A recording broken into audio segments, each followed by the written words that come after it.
Uniminuto virtual y a distancia. Educación de calidad al alcance de todos. Cuando hablamos de las realidades, cuando se me planteó la conferencia, yo decía, bueno, realidades es en relación ¿con qué? Obviamente la palabra lo dice, pero al hacer la investigación me encontraba con que hay una multitud de mitos alrededor del trastorno por déficit de atención e hiperactividad. Luego, la palabra realidades está relacionada con aclarar esos mitos, ¿sí? No solamente los escucha uno en los medios masivos de comunicación, sino pues con los, de pronto, amigos, conocidos, personas cercanas que hablan sobre el tema o fácilmente dicen, ese es un niño hiperactivo, ¿sí? Es que ese niñito es como hiperkinético, es hiperactivo, pero no saben a qué se están refiriendo realmente, ¿sí? Entonces, vamos a comenzar. Siguiente. Muy bien, me encontraba yo con varios mitos, hay bastantes, pero escogí los más significativos, ¿sí? Igual, más adelante vamos a tener un espacio en el que, si ustedes conocen algún mito, que recuerden o que tengan en su memoria y que no esté allí, entonces lo podemos aclarar, bueno, lo podemos conversar. El mito, digamos, más escuchado, que más encontré, es que el TDAH no es una enfermedad de verdad, es un invento de la psiquiatría estadounidense para vender medicamentos. Ustedes de pronto, no sé si han escuchado sobre la Scientology o Scientology, que plantea este mito. De hecho, ellos tienen varios videos, ¿sí? Y el planteamiento es ese, es que la psiquiatría fue inventada por los médicos, ¿sí? Para vender medicamentos y volverse ricos. ¿A quiénes? No solo a los médicos, sino a las compañías farmacéuticas. Este es uno de las patologías que más genera, digamos, consumo de medicamentos en Estados Unidos para los niños y niñas y jóvenes diagnosticados con esta patología, con este trastorno. Luego, este mito lo van a encontrar bastante frecuente. ¿Cuál es la realidad? Yo les voy a mostrar pruebas además para comprobar que esto es cierto, no solamente es una afirmación. La realidad dice, es un trastorno de origen neurobiológico, o sea, el fondo es neurobiológico, no social, no psicológico, sino de características hereditarias, o sea, genéticas, ¿sí?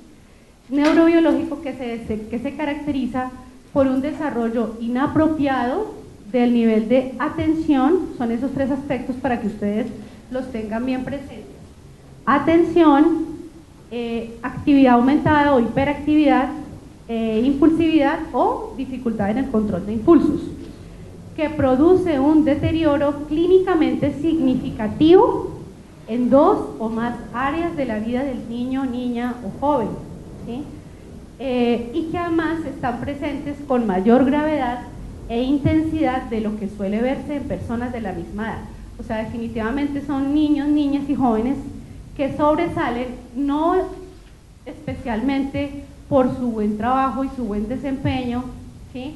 Y por características reforzadas positivamente a nivel social, sino todo lo contrario. Son características que son castigadas, rechazadas por la gran mayoría de personas y que rotulan de alguna forma al niño, ¿sí? Lo hacen, y que puede generar discriminación, ¿no? Entonces, esto lo escribió, lo encontré en la Psiquiatría Clínica de Gómez y colaboradores del 2008, esta definición. Esta es otra definición que complementa la anterior, ya haciendo énfasis en digamos, separando los tres aspectos que les decía. Definitivamente es un trastorno crónico. Eso no es de un mes, de 2 meses, que el niño se puso cansón, que se puso hiperactivo. No, ahí ya estamos hablando de otra cosa, que puede estar desencadenando ese comportamiento, ¿sí? Cuando hablamos de crónico, quiere decir que debe ser desde antes de los 7 años de vida, o sea, mucho tiempo. El DSM plantea tanto el 4R como el 5, plantea que son mínimo 6 meses continuos de este comportamiento, de estos comportamientos, ¿no? Disminución, ya les decía, atención, hiperactividad motora y verbal, y dificultades en el control inhibitorio que se expresa a través de la impulsividad conductual y cognitiva o cognitiva. Todos estos comportamientos van a generar, como ya lo había mencionado, pero lo voy a especificar un poco más, consecuencias, como cuáles. A nivel escolar, son niños, niñas y jóvenes que tienden a tener fracaso escolar, a ser rechazados por los profesores, a ser ubicados de pronto en las partes de atrás de los salones porque cansa mucho y distraen a los demás, a tener problemáticas en general con sus compañeros, porque son niños que tienen dificultades en la socialización, entonces quieren ser los primeros o primeras, ¿sí? Tienden a llamar la atención por este tipo de conductas, entonces van a tener problemas en el colegio, con los profesores y con sus compañeros y compañeras, ¿no?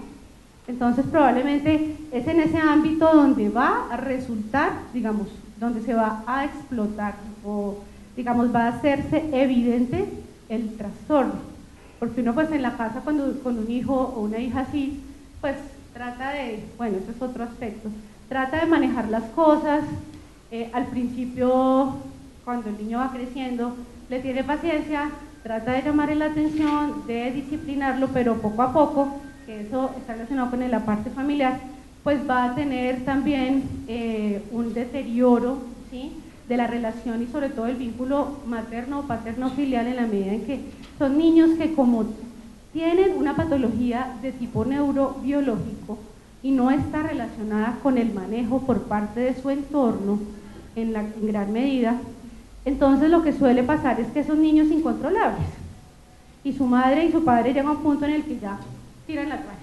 Después de cierto tiempo, y más por las llamadas de atención del colegio, etcétera, porque además se afecta la parte social y ya, ay no, pero no traiga a Pepito Pérez, venga usted pero sin su hijito, o tal cosa, o como a veces son varios los hijos, entonces a Pepita sí, pero a Pepito no.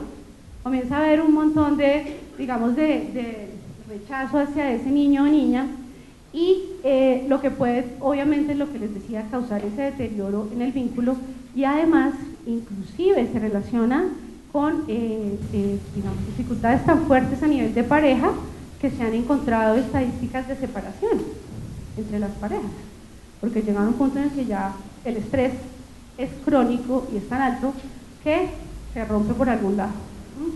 Ay, espérate.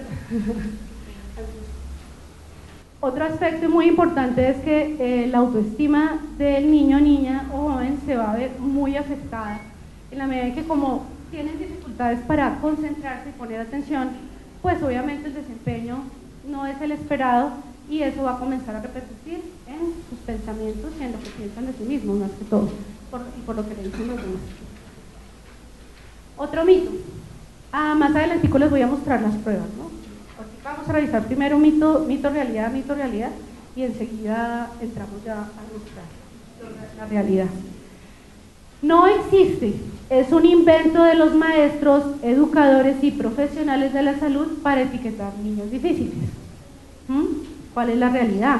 Resulta que desde 1845 un psiquiatra llamado Henry Hoffman hizo una alusión a un niño con un comportamiento difícil, que no seguía las instrucciones, con dificultades para disciplinarse, agresivo, cansón, llamémoslo así, e impulsivo en este libro. De hecho, estuve revisando esta parte, fue un cuento.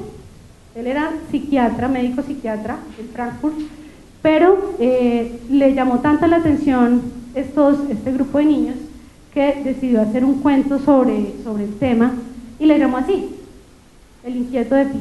Entonces, pero ya es la primera referencia, ¿no?, en la historia sobre el tema, sobre niños con este tipo de problemáticas. Posteriormente, en 1902, el doctor George Steele, que es un pediatra, no mentira, psiquiatra, también hizo referencia a 43 niños, hizo una descripción de 43 niños con comportamientos difíciles, es decir, alteraciones en el comportamiento, como, vuelvo y repito, dificultades para reconocer normas, para seguir instrucciones, para guardar su turno, bueno, vamos a ver más adelante toda la lista de características, específicamente los comportamientos que hacen parte de este síndrome, bueno, y que están en el DSM. Esto en 1902. Después de 1902 no encontré una referencia, igual sí se escuchaba que ya se reconocía como una problemática o un trastorno, ¿no? Pero es hasta 1998 cuando el National Institute of Health de Estados Unidos organiza o decide tomar acciones ya concretas y de formalizar el manejo, tanto los conceptos como el manejo de este trastorno. Organiza un panel de profesionales, psiquiatras, médicos, epidemiólogos, educadores, inclusive personas del público en general participaron para primero decir sí existe el trastorno, esto no es inventar, ¿sí?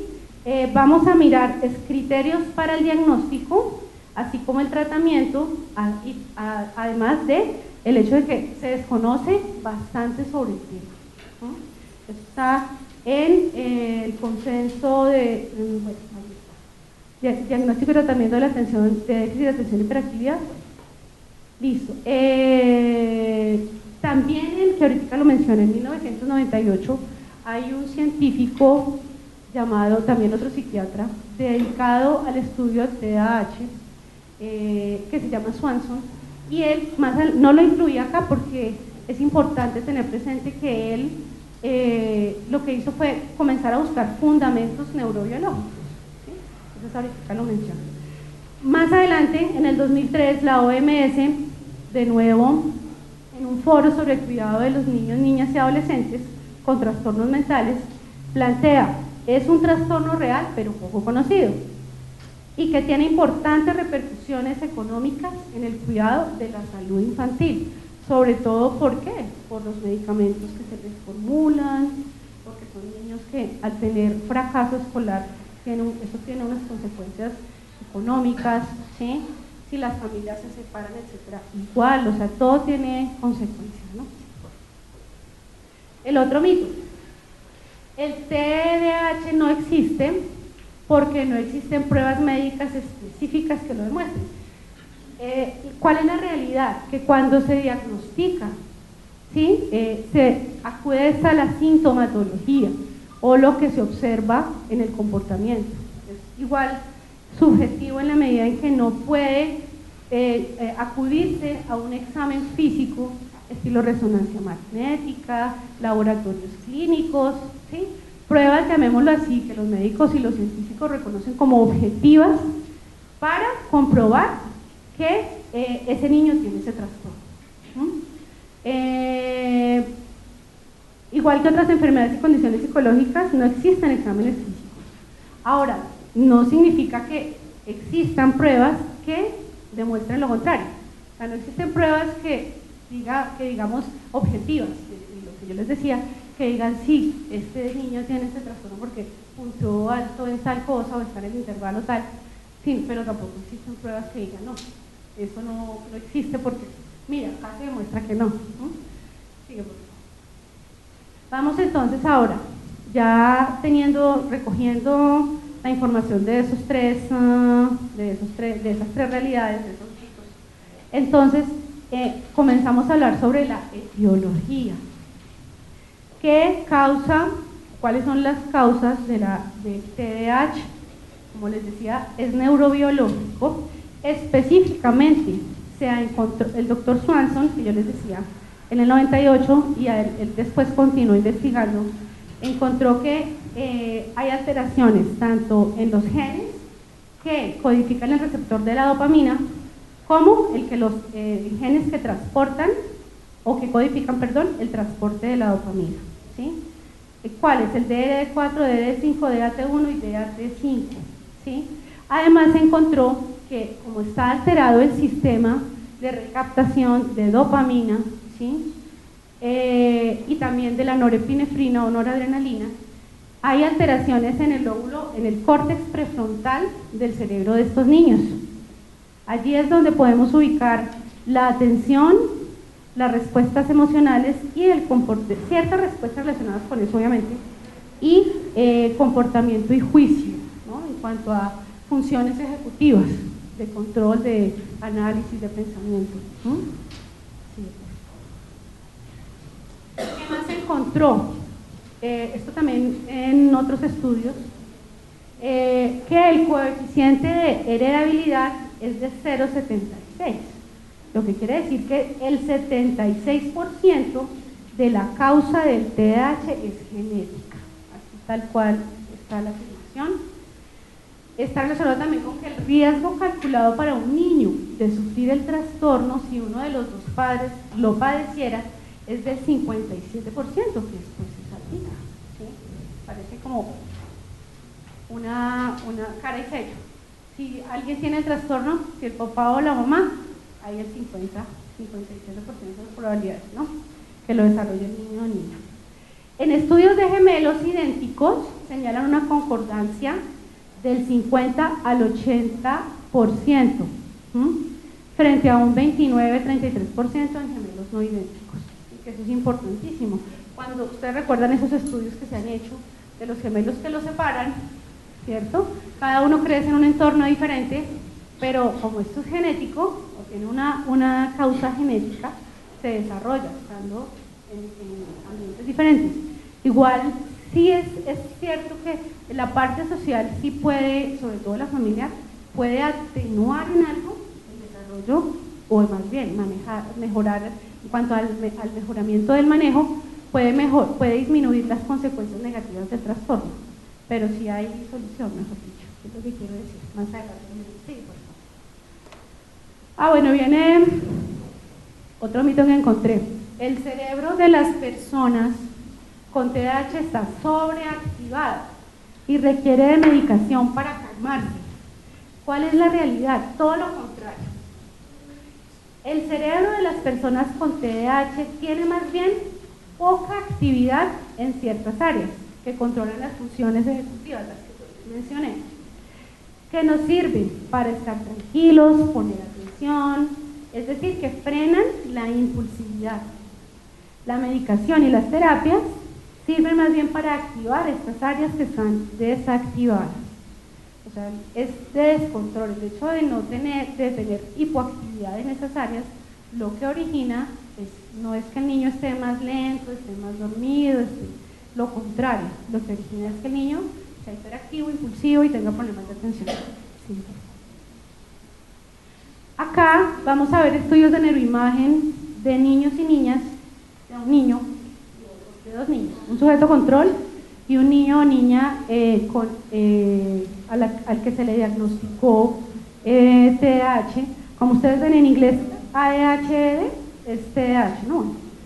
Este sujeto ustedes observan, tiene hipoactividad en la parte central del cerebro, ¿sí?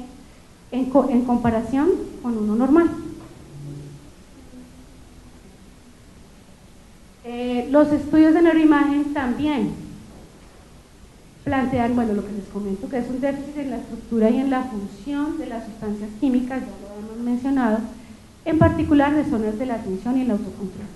Estas pruebas, dice esta doctora del Instituto de Psiquiatría de Londres y del Departamento de Neuropsicología, definitivamente confirma que el TDAH no es una enfermedad inventada, sí es real. Bueno, yo lo coloqué porque es importante. Una de las conclusiones que quiero que quede es que eso sí existe, que no hay ningún mito y no es un cuento que se hayan inventado. ¿Cuáles son las funciones ejecutivas que se alteran? Entonces, son los procesos cerebrales que tienen el control central, que conectan, priorizan e integran la operación de subordinar ciertas funciones cerebrales comunes.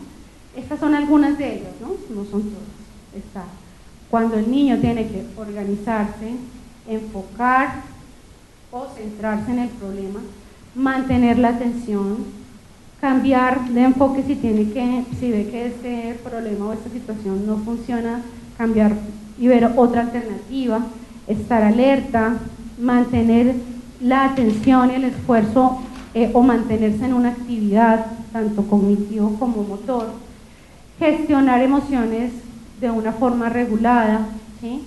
Regular impulsos, inhibir respuestas cuando es necesario en ciertos ambientes, ¿sí? Donde hay límites, planificar, tener flexibilidad mental y aceptar retraso en la gratificación. Son niños que tienden a mostrar altos niveles de frustración cuando no se les da la gratificación o no llega el reforzador que están esperando, ¿no? Entonces hacen pataletas o manifiestan su frustración a través de rabia, por eso son también agresivos. Además, deben tener una adecuada memoria de trabajo en la recordación y la concentración, entre otras. Bueno, ¿cuáles son los factores desencadenantes? A nivel evolutivo se han encontrado unos factores que no solamente, digamos, que aumentan la probabilidad de presentación del trastorno. ¿Cuáles son? Niños que nacieron porque a la madre les dio preeclampsia, tuvieron estrés fetal al nacimiento, con bajo peso al nacer o hemorragias ante el parto. Es muy importante que los tengan presente porque después en el diagnóstico, ese es uno de los aspectos que hay que preguntar, ¿sí? Para construir el hecho de que, o definir si el niño o niña está presentando un posible TDAH. Bueno, tienen que preguntar eso. Muy bien. Sigue, por favor.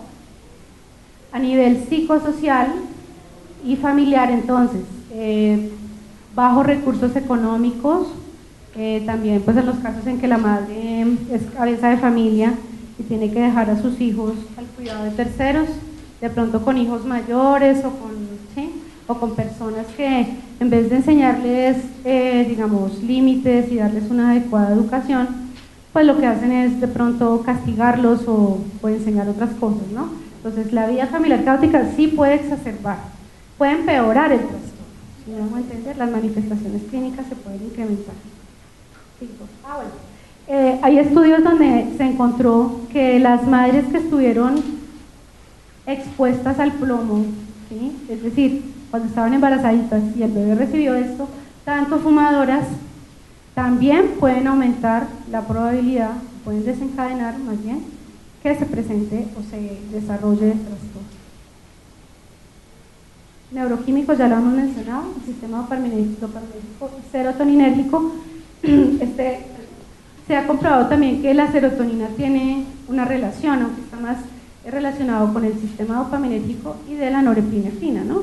Pero encontraba yo que en casos en que también hay niños y niñas que tienen problemas en este sistema, se presentan o se manifiestan problemas de conducta, ¿no? De este tipo. Sigue, por favor.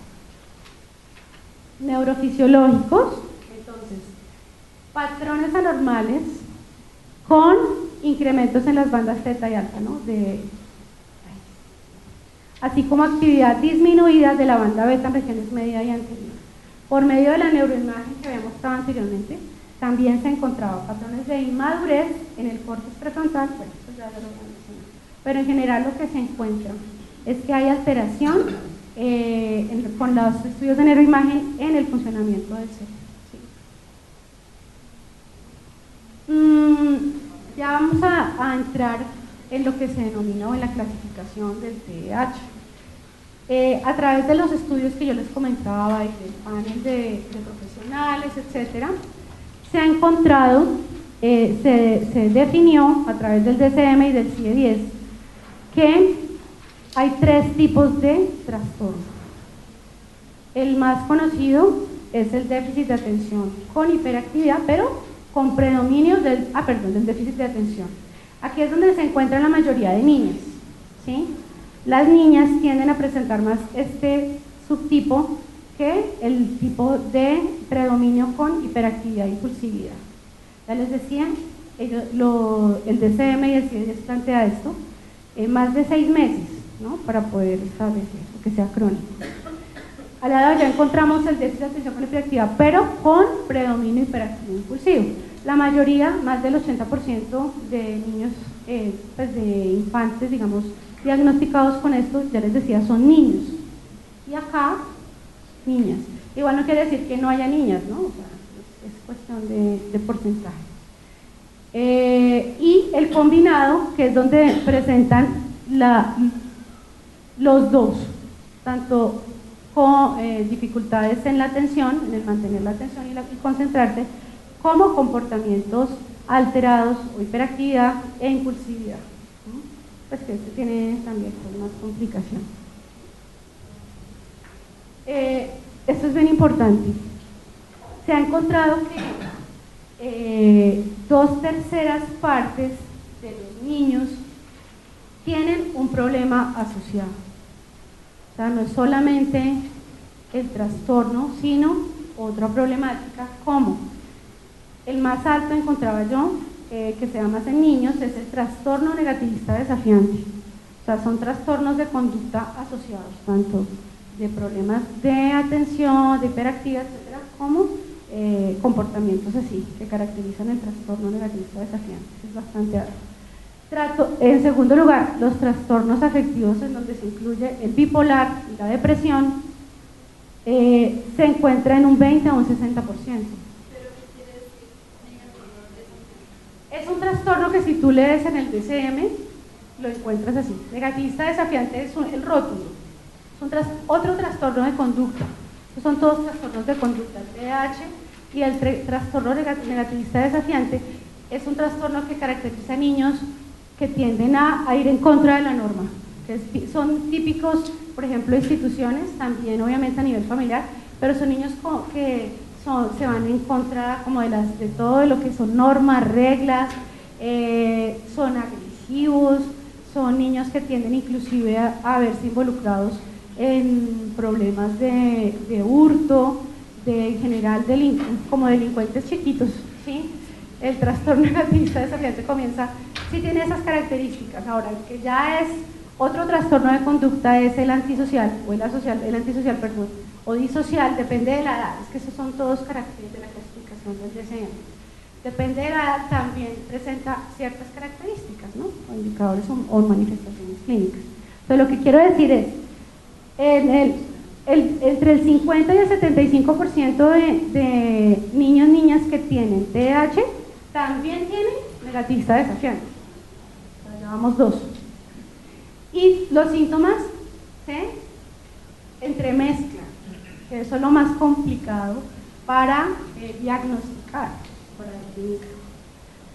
definir. Lo mismo, entre el 20 y el 60% de niños con TDAH pueden presentar problemas de depresión, de trastorno bipolar, y recuerden que la depresión en niños, niñas, es diferente de la de adultos, ¿no?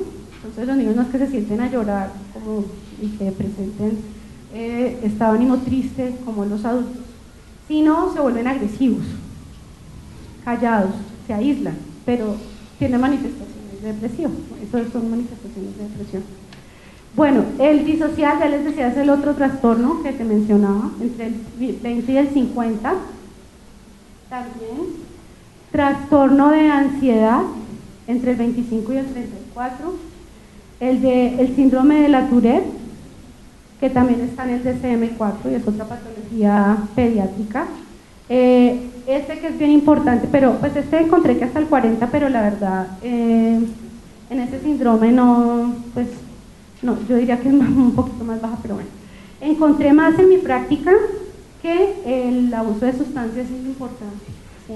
Inclusive se planteaba que ese es otro mito que relaciona un poco con el primer mito, y es que las sustancias como el metilfenidato, que son las indicadas clínicamente por psiquiatría para mejorar o disminuir el comportamiento y mejorarlo, pueden generar adicción o dependencia. Yo estoy hablando con una psiquiatra amiga mía y me decía, más que generar dependencia, porque o sea, los psiquiatras no llaman adicción como tal al comportamiento, exacto, sino lo llaman dependencia.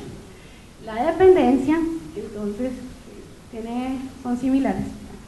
Genera, lo que busca, o sea, se genera tanto por la parte química como por la parte psicológica del consumo. Como ustedes saben, cualquier medicamento tiene un componente de adicción psicológica. Yo considero que esto me quita el dolor de cabeza, pues, así como en efecto placebo, ¿no? Entonces voy a generar como cierta dependencia del medicamento o de esta sustancia.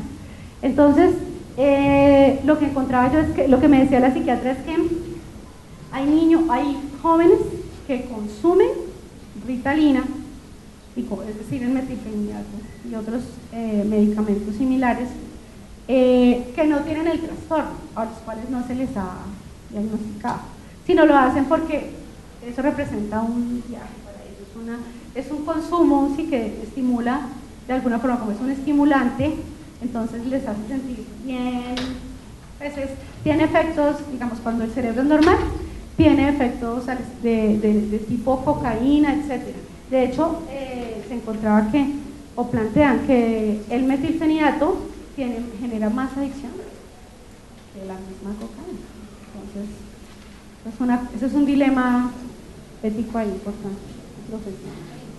Alrededor del 75% de los niños muestran síntomas de conducta agresiva. Curso y pronóstico es muy variable. Cada caso es único, no se puede rotular, a pesar de que se ubique o ya esté, digamos, definido el trastorno como tal, y que tenga unas características clínicas que deben ser cumplidas para poder establecer ese diagnóstico, ¿sí? Es muy variable. Por eso es importante acudir a diferentes formas de evaluación, y el abordaje no debe ser solo por psicología. Hay casos en los que se recomienda, o de pronto, después de agotar todas las herramientas, toda la parte terapéutica y de manejo de ambiente, sea necesario acudir al uso del medicamento, con el riesgo o los riesgos que eso conlleva, ¿no? Que les decía. Entonces, los síntomas pueden persistir durante la adolescencia y la vida adulta. Yo conozco personalmente hiperactivos más bien, niños con ese trastorno que crecieron, son ya adultos y aunque algunos comportamientos, algunas manifestaciones clínicas disminuyeron, ¿sí? Aprenden finalmente a comportarse en ambientes sociales.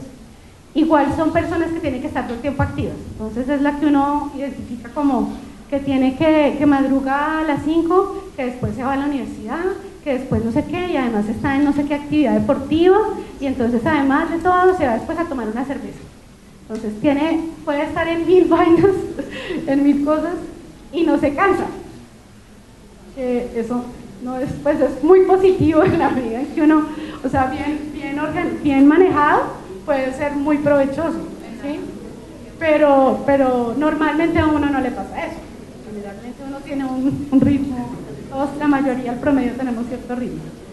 Entonces, la parte de atención es la que generalmente, de desatención, perdón, es la que generalmente permanece, ¿sí?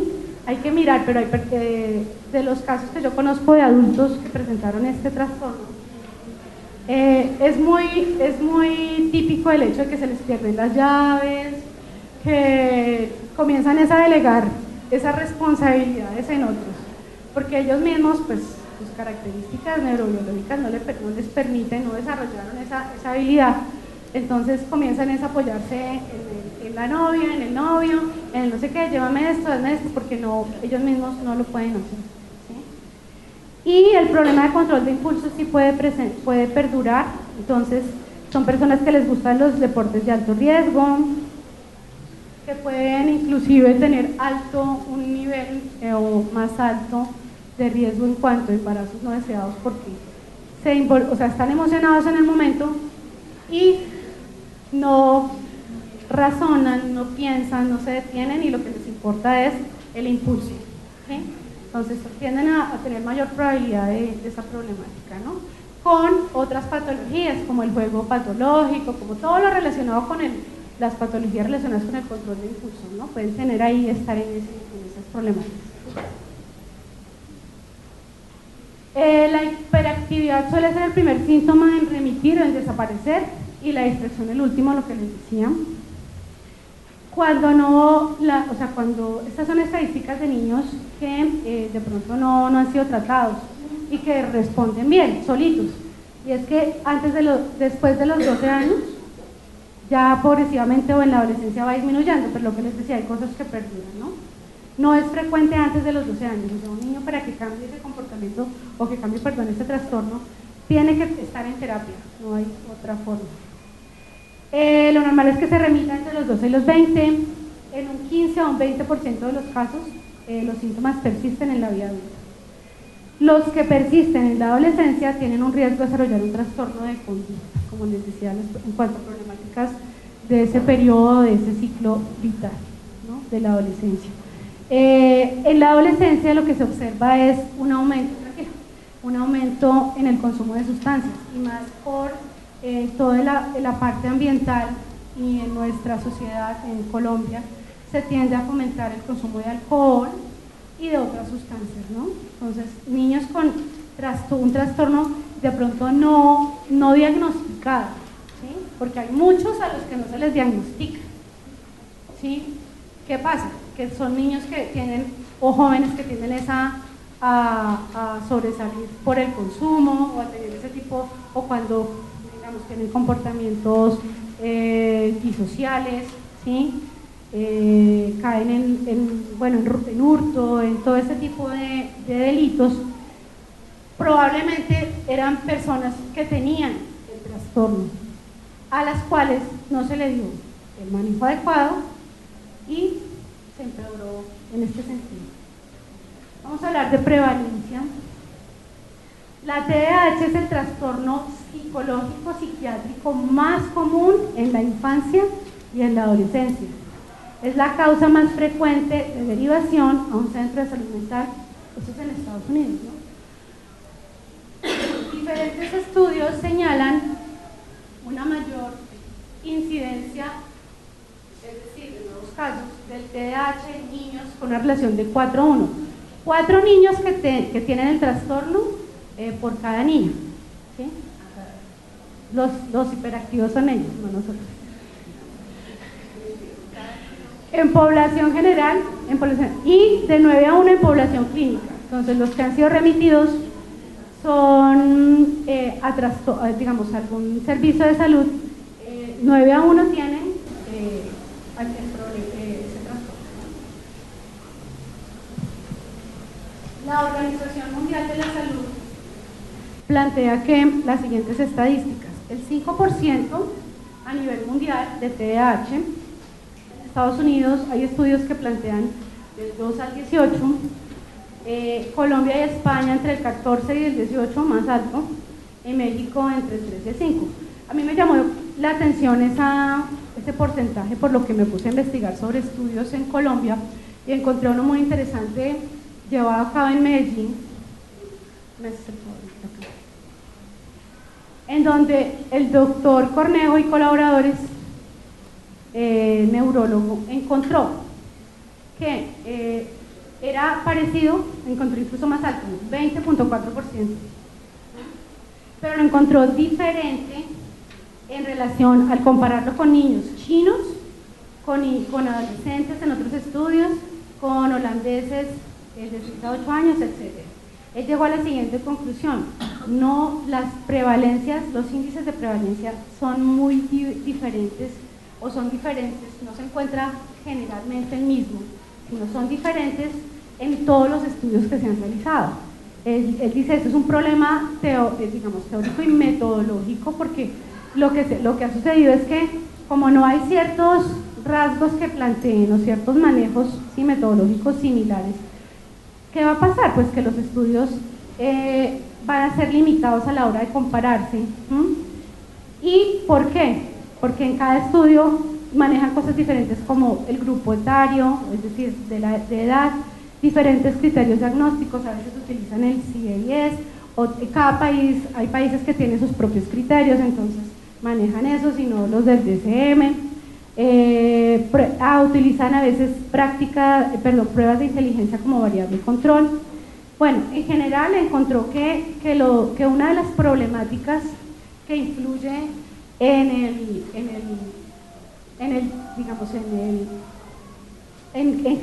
que sea considerado un mito o que desacredita como tal el trastorno es el hecho de que los estudios reportan diferencias importantes, ¿sí?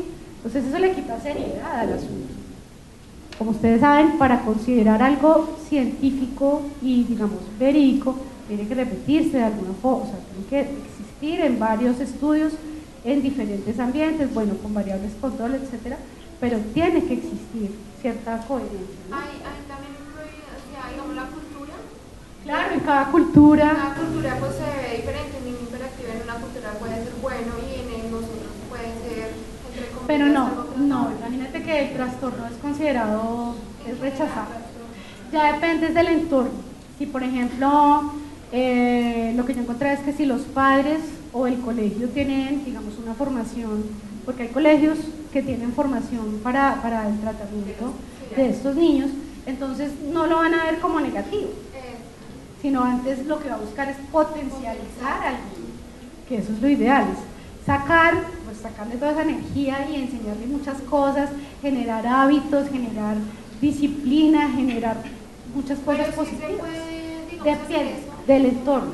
Exacto, y no puede, digamos, por decir algo, medicarlo, o Sí. siempre se tiene que medicar. No, por eso es tan importante el diagnóstico, que eso se llama diagnóstico multimodal, no solamente por el psicólogo o la psicóloga, necesariamente necesitamos remitir al niño con un médico, ojalá psiquiatra, que le haga las pruebas que él considere necesarias. Entonces, ahí ya podemos hablar de diagnóstico. Uno puede manejar la hipótesis y decir, uy, este niño, mire que vamos a aplicar lo que vamos a ver ahorita, los cuestionarios, las escalas, y el niño funciona. Uy, como profesional considero que puede tenerlo, pero necesito confirmación en la parte biológica, exacto, con el psiquiatra.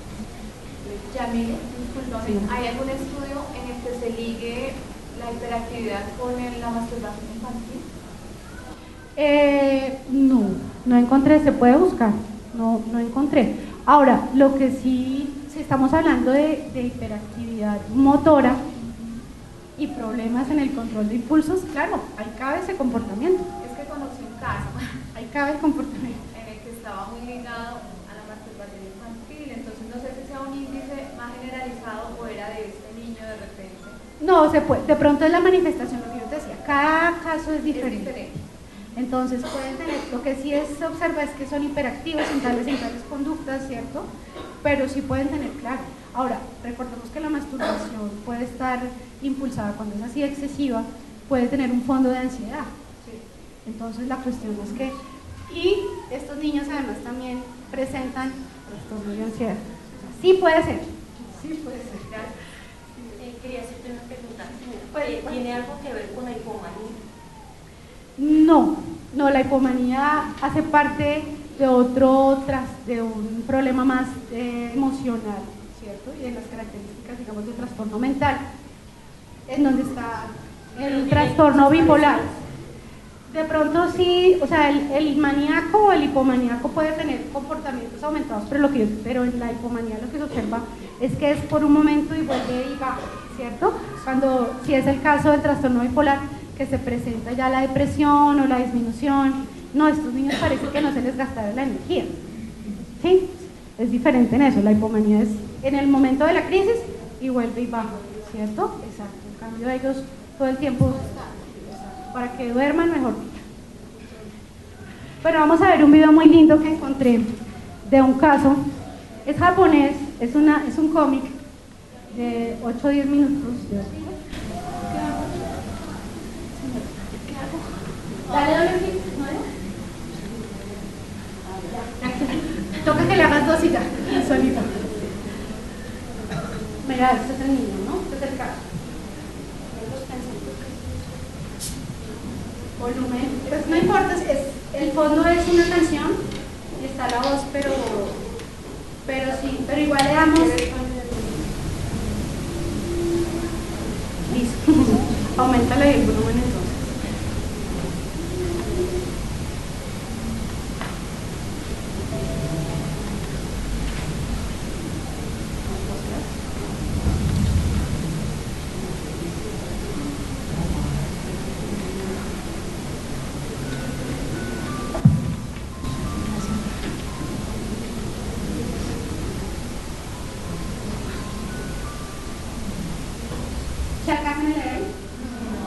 ¿No? ¿Cómo hacemos? ¿Voy leyendo? Sí. Bueno, entonces voy leyendo. Bueno, tranquila, colócala, préstame más bien si quieres el micrófono y yo lo voy leyendo. Vale, ahí dos veces.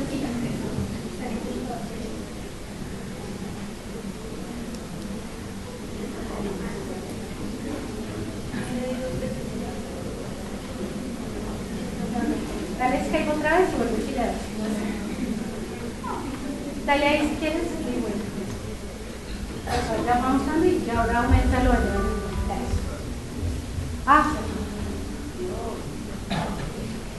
Entonces coloca la presentación y le vuelve a girar. Porque ahorita casi funciona.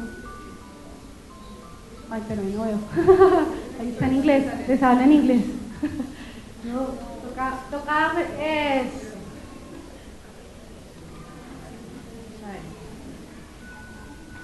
Dice el niño, intento hacer las cosas bien, pero no puedo. ¿Acaso no soy bueno? La mamá dice, intento ser una buena madre e imponer disciplina, pero las cosas no van bien. ¿Qué puedo hacer? Me pregunto si cuando crezca podrá relacionarse con la gente que le rodeará. Aprenda más sobre el TDAH. Shota, levántate. El niño se llama así.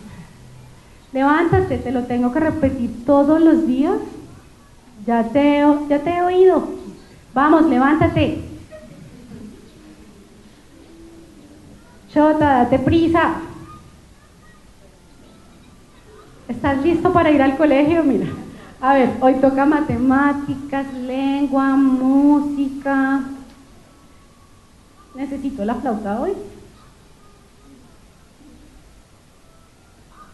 Ay, se dijo en un cómic.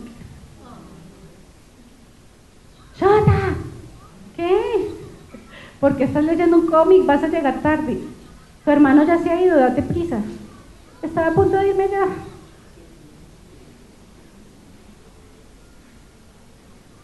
Buenos días. Shota, ¿no te has olvidado hoy de algo? ¿He vuelto a olvidarme de algo?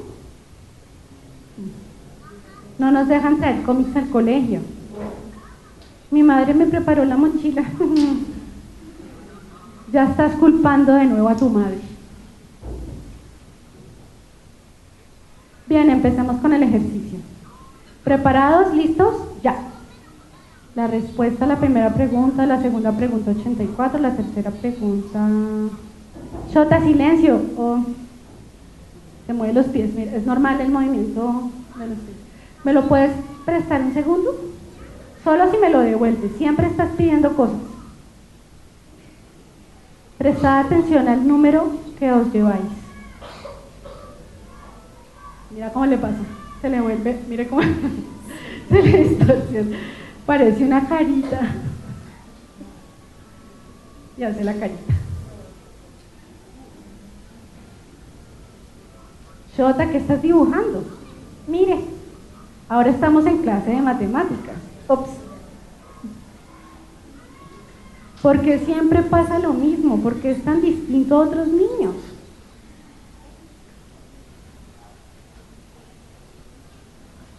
No olvides vuestros deberes. Levantaos y despedidos. Adiós. ¡Oh! El niño va al parque. Ahora, yo también quiero. Déjame pasar. Es él otra vez. Entonces, espera tu turno. Vea, pasa por encima. Cuidado, es peligroso. Mirad, mirad. Mirad, lo volvería a hacer. No seas egoísta, hijita. Mirad lo rápido que voy. Ese Shota es tan pesado, no respeta su turno. Otra vez, siempre piensa solo en él. Se ve como la percepción, ¿no? De ser egoísta. Vayamos a jugar a mi casa. ¿Os habéis marchado todos? Lo he vuelto a hacer. Siempre termino jugando solo quería jugar con ellos. ¿Por qué no me puedo llevar bien con nadie? ¿Será capaz de relacionarse con otras personas?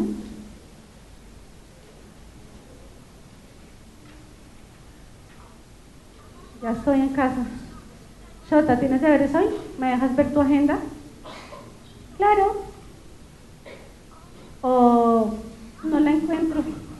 ¿Te la has vuelto a olvidar? ¿Y tu cuaderno de matemáticas?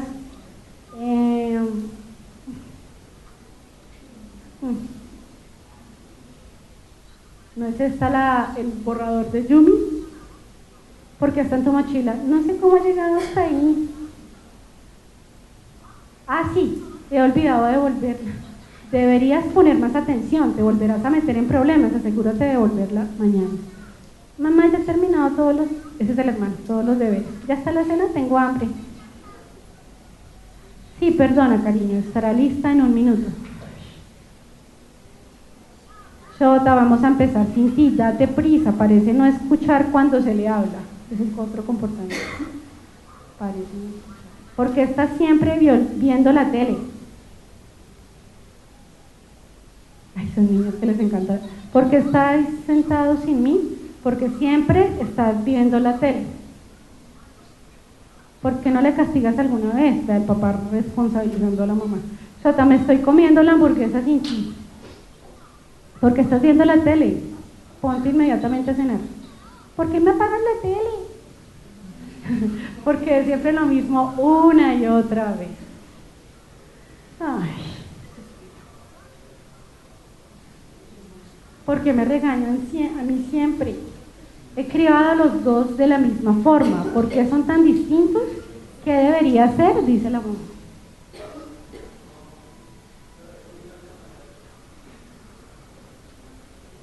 Ay, está cenando. ¿Cómo era de esperar en festivo? Esto está lleno de gente. Oh, mira Chinito. Hola, ¿dónde vas? Y se sube solo, corriendo. Perdón, Shota, disculpe, espera. Shota, espera. Mira Chinito, le llama la atención, el estímulo es el globo, pero mira cómo está el globo. ¿Dónde está? ¿Qué estás haciendo? ¿Qué haces, Shota? ¿Y si te caes? No pensó, no me había dado cuenta. ¿Por qué no me he dado cuenta? ¿Es realmente culpa de la falta de disciplina por parte de su madre? Hay que tener presente eso, hay que desculpabilizar a los padres y madres. ¿Soy malo? ¿Qué deberían hacer los padres y madres? No es siempre inoportuno, inapropiado y egoísta. El niño es bueno, es alegre y entusiasta, a veces se concentra y es cariñoso a su manera. Quiero realzar sus puntos fuertes, dice la mamá. Comprensión y respuestas adecuadas son necesarias para que todo niño pueda sentirse orgulloso de haber venido al mundo. Por el bien del futuro de los niños con TDAH, pensemos en ellos. Maximice el potencial de los niños con TDAH, comparta los sentimientos de los niños con TDAH y de sus padres. Listo. 2013. Vamos entonces a hacer un ejercicio activo, una actividad, y es que les van a pasar unas hojitas. Esta es una evaluación de lo que estamos mirando, ojalá que le hayan puesto mucha atención. En grupo, pueden hacerse en grupos de 3 con número impar, por 3 o 5, los que ustedes consideren que se sientan cómodas. Vamos a responder, vamos a tener más o menos 10-15 minutitos para responder. ¿Sí? Si nos toca desordenar el salón ahí sí. Si alguien se quiere hacer solo, se puede hacer solo, no hay problema. Lo importante es que las hojitas alcancen. En la hojita van a encontrar enunciadas 2 actividades. En la número 1 dice, con base en lo trabajado, lo enunciado pues en cuanto a definiciones, el video, y además, presten un momento de atención, con base en su realidad o en las personas que ustedes conozcan, o en casos de niños que ustedes consideren que pueden llegar a tener ese trastorno, traten de enunciar, por favor, los comportamientos específicos que constituyen la desatención, la hiperactividad y la impulsividad. Según esto es el DSM-4. ¿Sí? Primer criterio.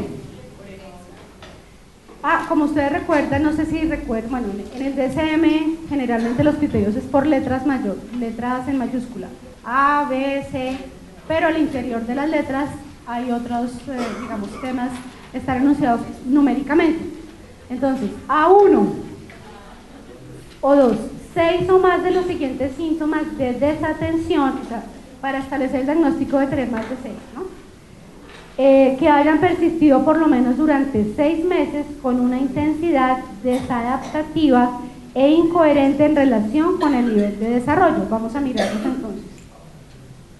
Esa es la APA, la American Psychiatric Association. Primero, no suele prestar atención a los detalles. Eso lo lleva a cometer errores frecuentemente en el colegio, en los trabajos u otras actividades. Segundo, le cuesta mantener la atención en tareas o actividades de tipo lúdico, pues lúdico en la medida en que no le llamen mucho la atención, porque estos niños y niñas puede que se concentren un poquito en algo que les llama mucho la atención, o si desarrollan un comportamiento de tipo adictivo con la televisión, o con los juegos o videojuegos, ahí también podemos estar hablando de un trastorno. No porque el niño diga, y no porque veamos que el niño dura 2 horas en el videojuego, 3 horas, 4 horas, no significa que no tenga trastorno. Lo que pasa es que este tipo de actividades, este tipo de situaciones generan mucha actividad neurológica, entonces lo que hace es estimularlos. Entonces hay programas de televisión, lo que les decía, o juegos, ¿no? Parece que no escucha cuando se le habla. ¿Se acuerdan de Shota cuando le hablaban y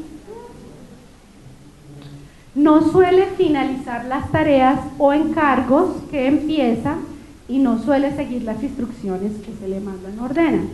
Sin ser por un comportamiento negativista, ahí estamos hablando de un diagnóstico diferencial, o por una incapacidad para comprender las instrucciones. 5. Le resulta complicado organizar, esa es una función ejecutiva, ¿recuerdan? Las tareas y actividades. Intenta evitar realizar tareas que les suponen un esfuerzo mental sostenido, luego evitan hacer tareas que a ellos les parece aburridas. Yo recuerdo mucho que ellos siempre mencionan, es que eso es aburrido.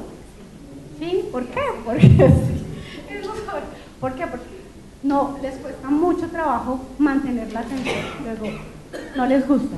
Pierde objetos, ese es otro comportamiento ya pues molecular. Lápices, libros, juguetes. Se distrae con cualquier estímulo irrelevante, entonces si el niño está en el colegio, sentado en el salón y está al lado de la ventana, lo perdimos. Porque todo lo que pase por ahí, lo distrae. La hojita, las hojitas del árbol, los pajaritos. Es descuidado en las actividades de la vida diaria. Entonces, si los padres y madres les colocan actividades para realizar, lo que va a pasar es que no las hagan. Si les dicen, tiende tu cama, organiza, recuerda que tienes que organizar tus juguetes en el sitio que se le colocó. No lo hacen. Y luego, lo que les decía, tienen siempre a que los padres o cuidadores estén repitiéndoles. Bueno, ahora, el A2, la prioridad del A1, ¿no? 6 o más de los siguientes, y el que era de desatención. Ahora vamos con el otro aspecto. 6 o más de los siguientes síntomas de hiperactividad e impulsividad que hayan persistido por lo menos durante 6 meses con una intensidad desadaptativa e incoherente en relación con el nivel de desarrollo. En el DCM-4R siempre se plantea esto, que generen alteración o discapacidad en una de las áreas vitales, en dos, más de dos de hecho, dos o más. En cambio, eso lo vamos a ver ahorita en el DCM-5, que eso ya no está. Sigue por eso. Se desapareció. Entonces, ¿cuáles son los comportamientos que los psiquiatras y los psicólogos clínicos y psicólogas clínicas vamos a tener presentes a la hora de establecer el diagnóstico? Tranquila, ya. Entonces, en cuanto a la hiperactividad, suele mover en exceso las manos y los pies, lo que ustedes veían de niño, y no se está quieto en el asiento. No suele permanecer sentado en las situaciones en las que se espera que lo esté. Entonces es el niño que la profesora cada rato está regañando porque se para cada 5 minutos y la profesora, quédate sentado, haz esto, y el niño no hace caso porque no se puede quedar quieto. Suele correr o saltar en exceso en situaciones en las que tiene dificultades para realizar actividades o juegos tranquilos. Entonces no les gustan los juegos que requieren concentración, evitan ese tipo de juegos, por ejemplo, estilo rompecabezas, cosas que les exijan un poquito de atención, son aburridos. Suele estar en movimiento y actuar como si tuviese un motor en marcha continuamente. Y son habladores. Cuando incluso interrumpe, bueno, está un poco en impulsividad, a los adultos. Ellos ya después de cierta edad, cuando se sienten como con la capacidad o la comprensión suficiente, entonces se involucran e interrumpen y no dejan pues que la conversación surja pues como se da. Y luego hacen otra cosa, cambian. Entonces ya, y los aspectos de impulsividad son 4. Suele dar respuestas precipitadas antes de que se hayan terminado de formular las preguntas. Le cuesta esperar su turno y respetar las colas. Es decir, el adulto que trata de que le cuesta mucho trabajo hacer la cola, que se siente muy impaciente, puede que haya tenido o tenga ese trastorno, ¿no? Que prefiera como colarse o hacer otras cosas rápidas. Así no se dan adecuadas. Suele correr o saltar en exceso en situaciones en las que no es apropiado hacerlo, que eso también está en impulsividad hiperactividad, ¿no? Y suele interrumpir a los demás y entrometerse en las actividades de otros. Pues, ¿cómo les fue? ¿Bien? ¿Sí? ¿Sí estábamos cerquita? Sí.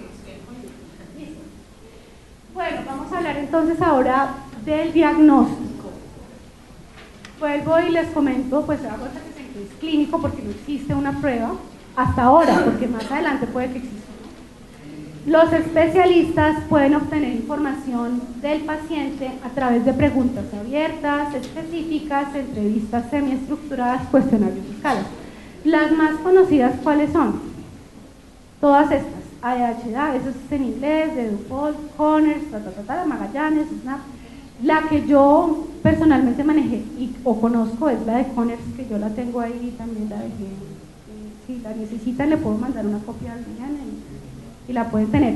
En la escala de Conners crítica, si quieres la miramos, está adaptada al ambiente escolar, al ambiente familiar, y además el terapeuta debe aplicarla a través de observación y de preguntas, ¿no? Más que todo observación del comportamiento del niño.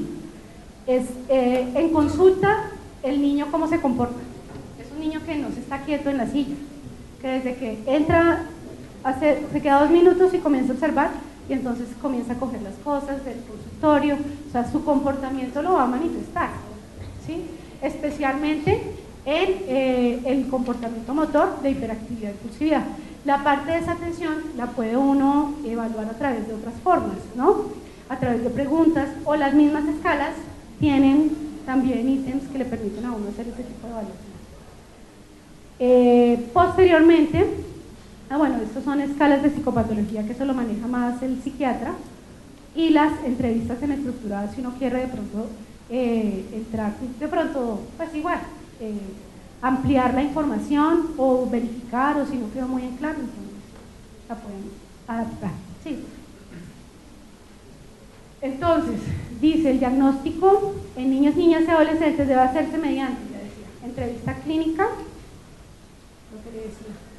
Tiene que, bueno, uno recibe al padre o la madre, escucha lo que la descripción de él o de ella, y además en la siguiente consulta pues aplica el cuestionario, ¿no? O en las siguientes.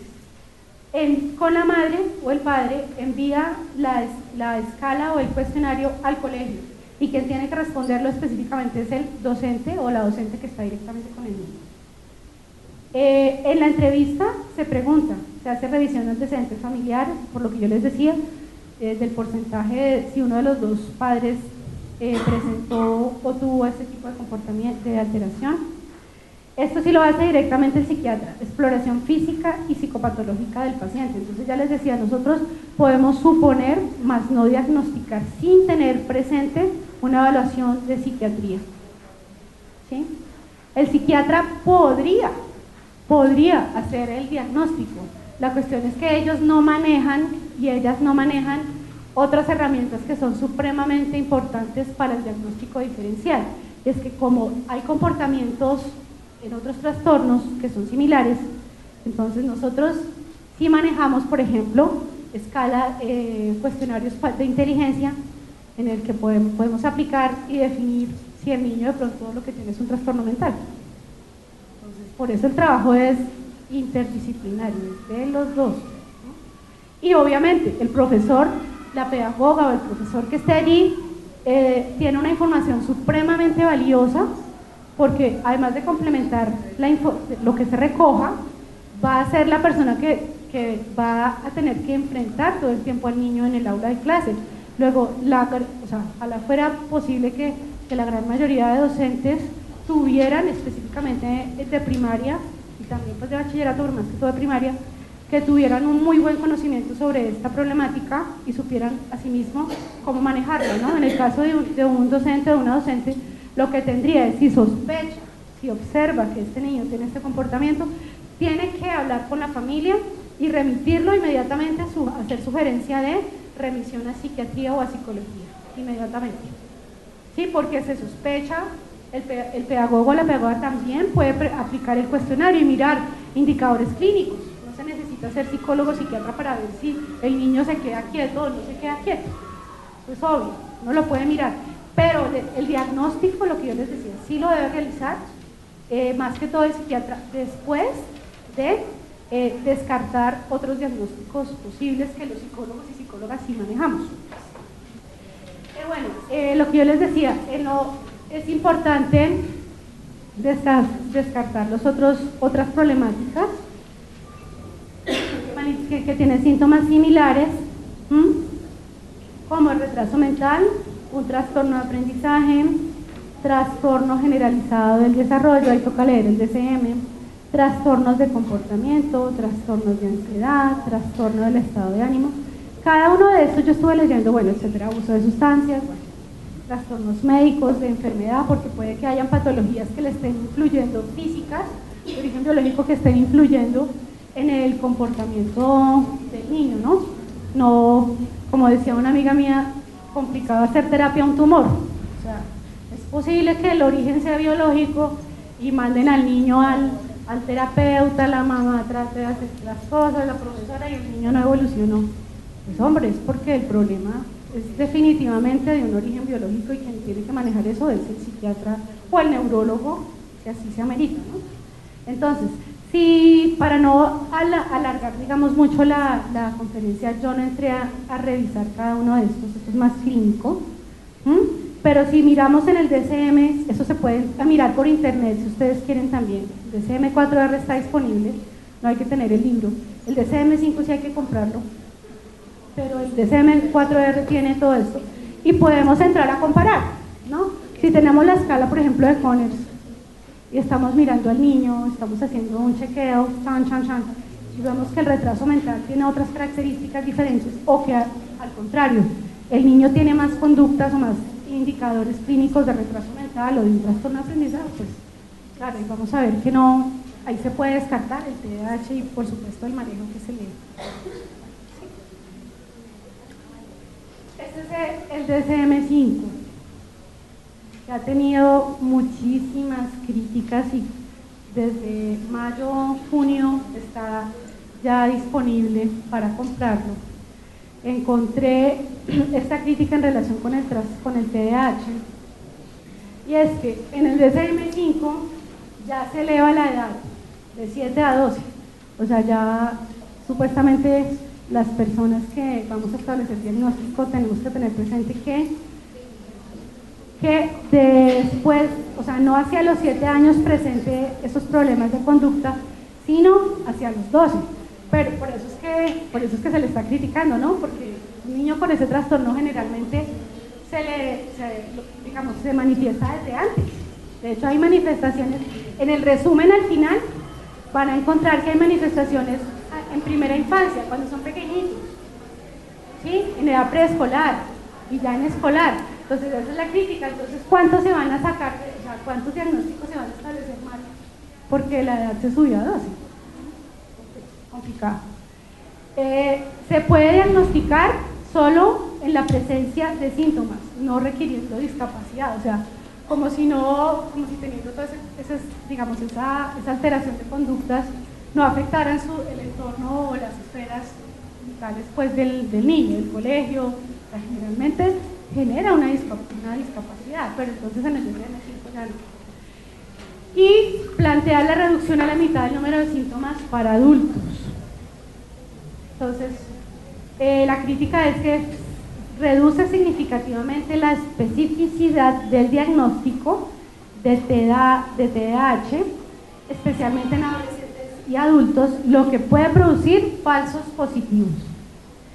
Además, dicen que en el DSM-5 se permite el diagnóstico en presencia de autismo. Entonces, eso puede generar falta de claridad, porque el autismo tiene unos indicadores, ¿cierto? Claro, bien específicos, y entonces además no importa que sea autista, no. O sea, tiene que mirar uno muy bien o sea, si era más relacionado con los comportamientos con el autismo que con el TDAH, ¿sí? O sea, eso confunde a la hora de establecer el diagnóstico. Y además y hay una serie bueno, eso no está relacionado con el TDAH, pero en el DSM-5 se plantean nuevos trastornos que pues no se sabe si son trastornos, pero por ejemplo el uso del internet excesivo ya se considera como un trastorno adictivo, ¿no? En el DSM-5. Bueno, vamos entonces rápidamente a hacer la actividad 2. Es muy fácil. ¿Por qué? La idea es que ustedes lean el caso que está allí y planteen un manejo de ese caso, como si ustedes fueran terapeutas, psicólogos y psicólogas. ¿Cómo manejarían ese caso específico de ese niño? Tienes una hojita y yo lo voy leyendo si quieres, me haces una copiecita. Y si quieren, pues en vez de escribir, podemos de pronto más bien participar, ¿cierto? Para hacerlo también más rápido. Entonces, es un niño de 11 años llevado a consulta por su madre. No lo soportan más, lo van a echar del colegio. La madre describe: en casa no se puede quedar quieto, pelea constantemente con su hermana o con quien se encuentre a su paso. Es desobediente y no se sienta a hacer sus tareas. No hubo complicaciones durante el embarazo ni en el parto. El desarrollo psicomotor se ha dado sin problemas mayores. Su padre, dice, su padre, en relación con él, era muy necio a esta misma edad. La mamá decía que tenían que atarlo a la cama. Entonces se parece mucho a él. Desde los 5 años siempre se ha caído y no sabe jugar con otros niños porque siempre quiere ser el primero. Ahora que es más grande, se mete en las conversaciones de los mayores, de momento canta, brinca y corre. La madre dice que nunca le ha ido bien en el colegio, pero este año ha sido el peor. Ambos padres deciden solicitar valoración psicológica. Entonces, si usted fuera él o la terapeuta a la que le llega el anterior caso, plantee a continuación el diagnóstico. O sea, quiero que se hagan una idea, o sea, que planteen qué subtipo de TDAH creen que tiene el niño y cuál sería entonces el manejo terapéutico. A nivel de psicoterapia, entonces, fortalecimiento de la autoestima y entrenamiento en habilidades sociales, manejo del tiempo, solución de problemas, fortalecimiento de hábitos. Son niños que necesitan, que los hábitos sean muy regulares. porque eso le va a ayudar a desarrollar la disciplina y el comportamiento, además de, digamos, la estructuración del tiempo y las funciones ejecutivas necesarias, ¿sí? Pero cuando lo levantamos a una hora, a otra hora no, le dejamos que se acueste, o sea, somos irregulares, pues no vamos a ayudarle a desarrollar esto. Y si hay algún problema familiar, entonces también se puede remitir a terapia. Bueno, a nivel psicopedagógico, entonces, trabajar esa parte de aprendizaje, lectoescritura, lenguaje y todas las terapias que requieran, que consideren las pedagogas que el niño requiere para fortalecer en su aspecto de aprendizaje. Hay una guía para padres y maestros también, aquí hay esa información, pero bueno, vamos a intentar a mirar la infografía.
Minuto virtual y a distancia. Educación de calidad al alcance de todos.